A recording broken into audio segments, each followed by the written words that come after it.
Barn of Trinkets by Michael Robin. Your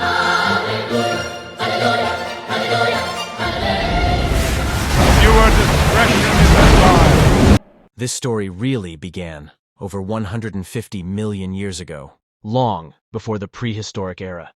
We'll begin this introduction sometime after the devastating extinction of the dragons, when those who roamed our world were an extraordinary diverse culture of Neanderthals, Cro-Magnons, Homo erectus, Denisovans, and Homo floresiensis. Without any rhyme or reason, in a not-so-civilized society, the Homo sapiens suddenly arrived. Most remarkably, nobody quite knows how they got there. What's even more remarkable is that soon after the arrival of the Homo sapiens, everyone else had just seemed to disappear for no other reason than what can only be explained as a mere coincidence. With everyone else gone, answers to questions had seemed to vanish. So then, how was the Earth created? And how on earth did humanity start? Some people told tales that they perceived as fact, yet it always suggested a different narrative or contradicted one another's fable of events. Many people just didn't seem to care. Some say that it started with a bang! Others say it started with some kind of sea-mutated fish that could walk on land. Some people claimed Norse mythology and tried making the assertion that we were all born from either an oak tree or an elm tree. The Norsemen were quickly given helmets to wear after this claim. Some don't even believe life is real at all, believing your conscience is in some sort of hypnotic state, and this is all part of some kind of virtually simulated reality that is all just some made-up illusion. Some tell tales detailing back to our original home planet, Mars, explaining that our original home was destroyed by nuclear explosion, and that we are the aliens that have taken over the world. A lot of people claimed that they had evidence directly linked to an alien race of reptilian humanoids from Planet X, called the Anunnaki, who landed on Earth to seek gold, water, and to rule with an iron fist. The lowest of intelligence believe that nothing produced everything. Others believe that every and all information on that subject is lost, and the only way to obtain any knowledge of the topic must seek out the lost city of Atlantis and solve the riddles of the pyramids. While the beginning of mankind may forever be life's greatest mystery, and as ridiculous as many of these theories sound, most of us believe that we are all created by God.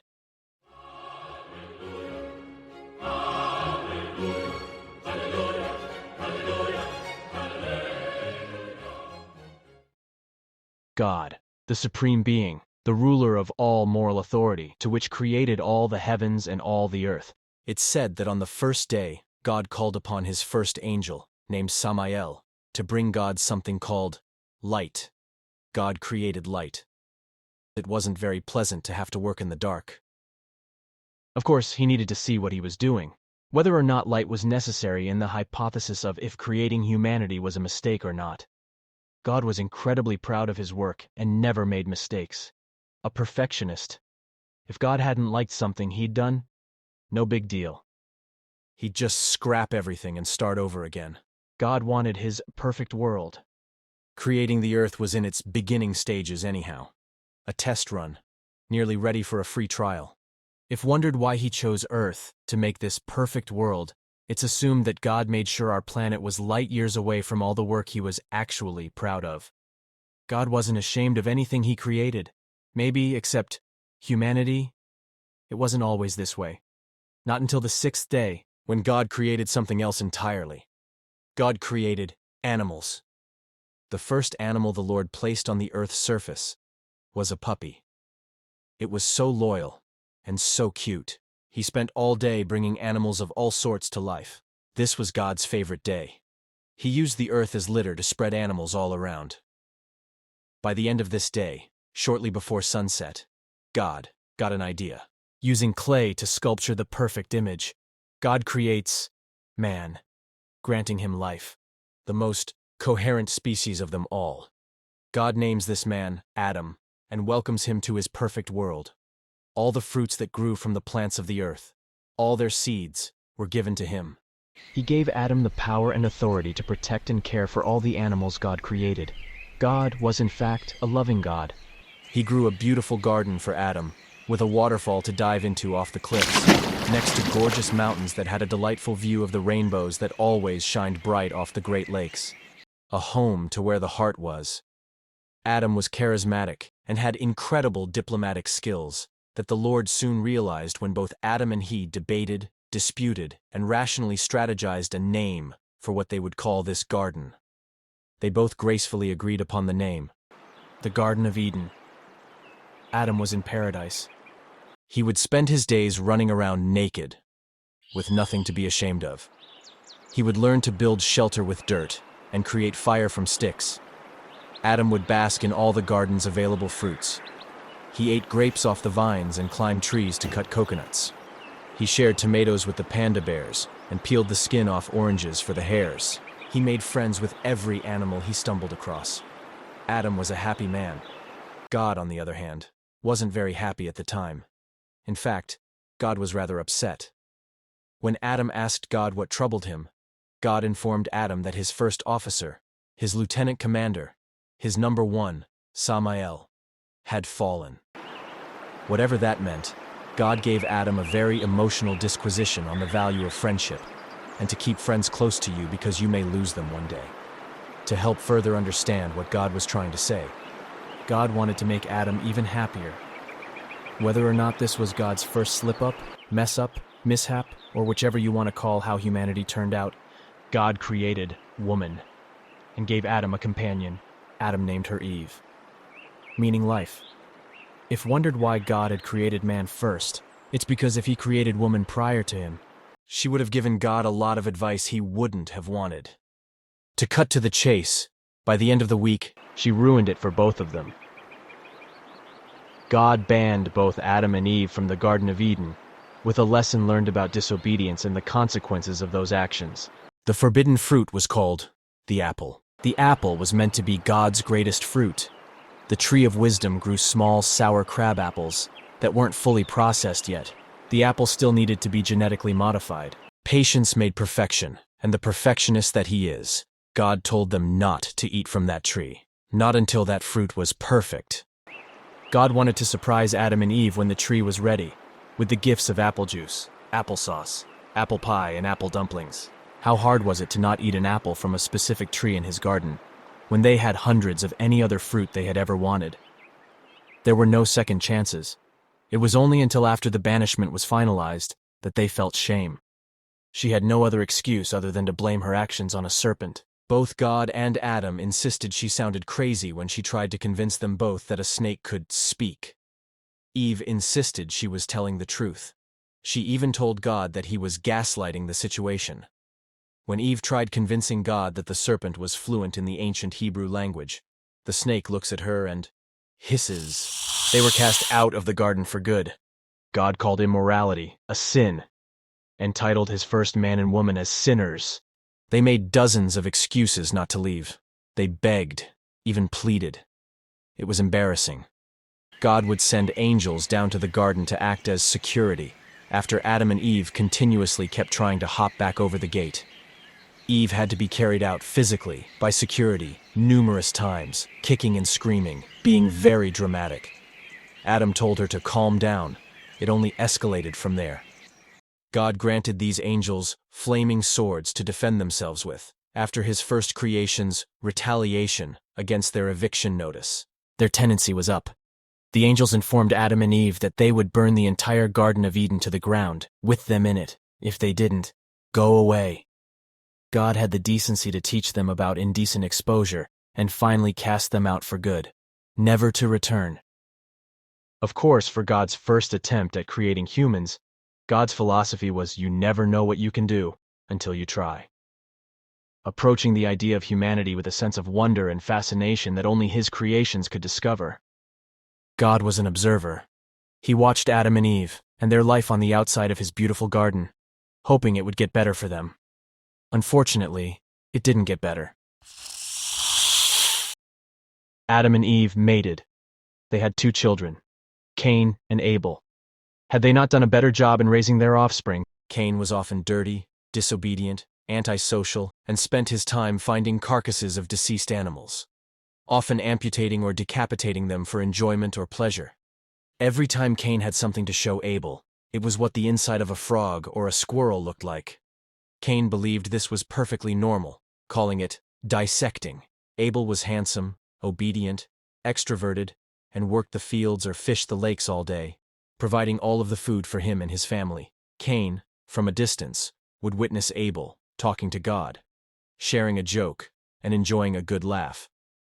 Cain would often try to communicate with the Lord above. God must just not have found Cain's jokes funny. Cain gutted goats to death and offered them to God as sacrifice. What the heck?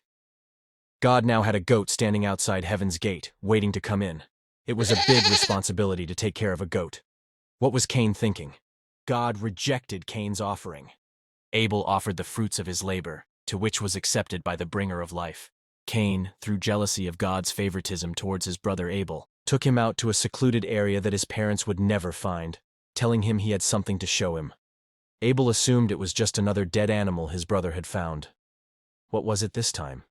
A bird? A bunny? Regardless of Abel's thoughts on all the deceased animals that his brother would be so fond of, Abel was a good kid and supported Cain's passions like the kind brother he was. When they arrived, Cain showed Abel a heavy 6-pound limestone rock and asked his brother how he liked it. Before Abel would give a proper response, Cain, in a psychotic meltdown, filled with rage and a look of insanity consumed upon him, violently attacks his own brother, bludgeoning him in the head with this heavy limestone rock. Cain beats Abel's skull in. He beats him, and beats him some more. Blood splatters all over Cain's ruthless, vicious face. Cain throws Abel backwards, sending Abel flying onto the gravel-soiled ground. A rough landing. Abel has blurry vision. Cain leaps on top of him, maniacally laughing as each swing of his arm hits his brother's head. Abel was horrified the entire time. What he had done to deserve this? Truth be told, he was going to tell his brother. It was a nice rock. Cain just continues bashing Abel's head in with this big stone. Cain beats him, and beats him, and beats him some more, until Abel was dead. Cain buried Abel's body in an attempt to rid himself of all evidence. If what he had done wasn't bad enough, Cain lied to his parents when asked where Abel was. He said he had not known. Regardless, ordered by his parents, Cain was sent out to find his brother and bring him home for supper. Cain pretended to go look. Kicking dirt and throwing pebbles into the waters is when God came forth and asked Cain where Abel was. Where is Abel? Cain then committed one of the worst sins God had ever experienced. He lied to God. Sin, sin, sin! God, in fact, already knew what had happened to Abel. The Lord was sitting in his recliner chair at the time, eating popcorn and watching the entire murder take place. Not to mention, Abel was now in purgatory, waiting to be judged. Abel's angel was standing at the front entrance to heaven's gate, asking if he could come in. Cain denied sin. Cain gave a wide variety of excuses to stay wholesome and pure. He tried blaming the rock that he used as his weapon. He told God that we needed rock control and that all rocks should be banned. For once, Cain came first in something before his brother Abel. He was judged. As punishment for Abel's death, God banished Cain from his home and from his family. He banned Cain from his community and told him to wander the world alone for the rest of his life. And when Cain got tired, God would tell him to walk some more. Abel's life was not Cain's to take. Adam and Eve, who now just lost both their children, didn't seem to mind. Adam and Eve believed that they also made mistakes in the past, and it wasn't right of them to judge the actions of others when they felt like they were harshly judged themselves, as they put it.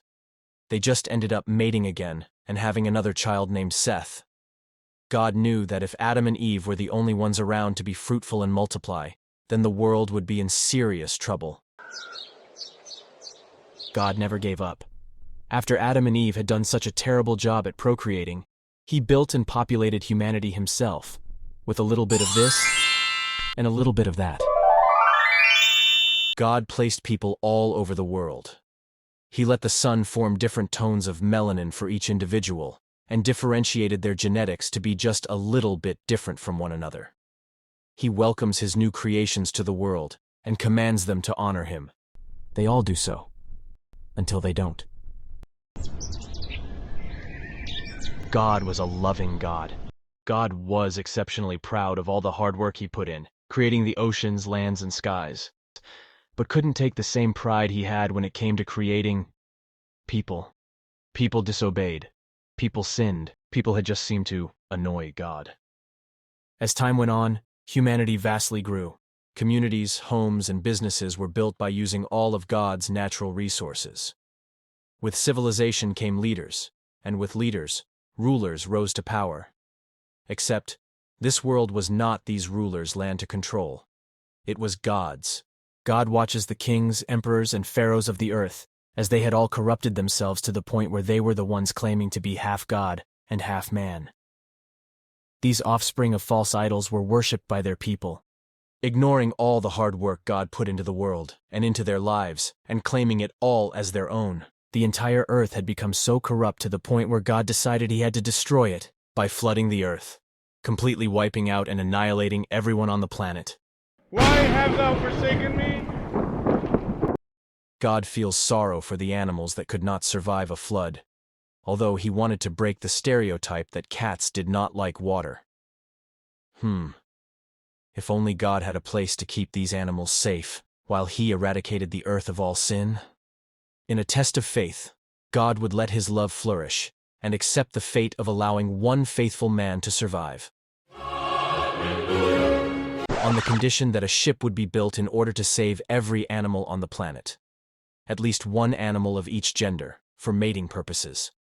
A very complex, difficult, and rigorous challenge. The Almighty looked far and wide to see who would be victorious in this task. Only one candidate was chosen.